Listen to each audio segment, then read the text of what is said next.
Hello mga idol, welcome back to my channel. Another vlog, another day. Turuan ko kayo mga idol kung paano mag-send ng report ng ating 13-month pay kay Dole.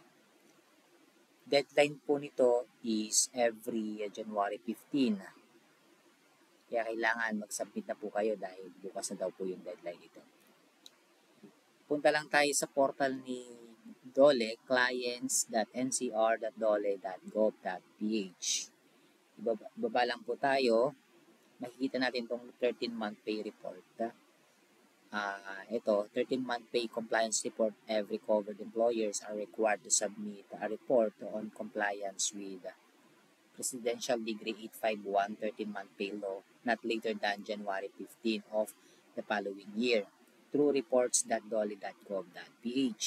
The report on compliance should include the name of establishment, address, principal product or business, total employment, number of workers benefited among granted per employee, total amount of benefits granted, and name, position, and telephone number of person providing the information. I-click natin yung proceed.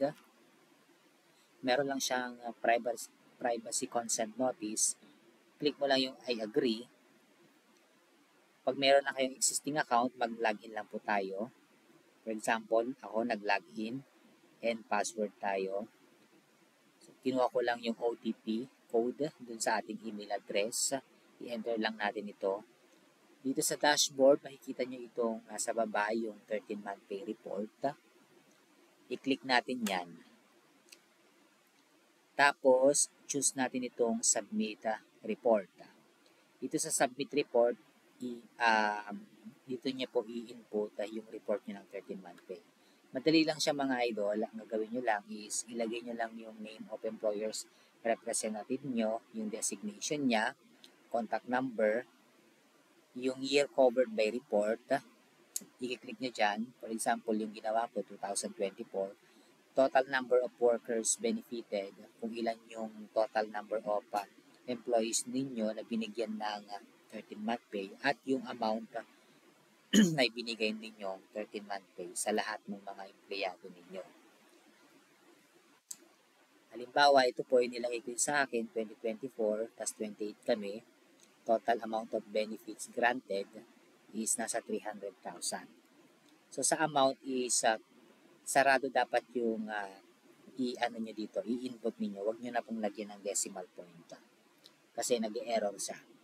Now, i-breakdown nyo lang dito sa report details yung breakdown ng amount ng 13-month pay ninyo. Ilan yung naka-receive ng less than 5,000, ilan yung naka-receive ng 5,000 to 10,000, tapos may mga bracket na po siya.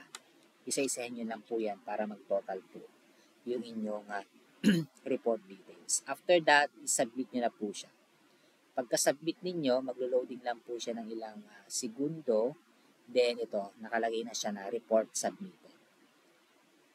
After that, balik kayo dito sa may choose an action. Pwede nyo pong i-click yung view submission history. Makikita nyo na po yung report na ito. Pwede nyo na po siyang i-view. Tapos pwede nyo na rin po siyang request for edit kung nagkamali po kayo.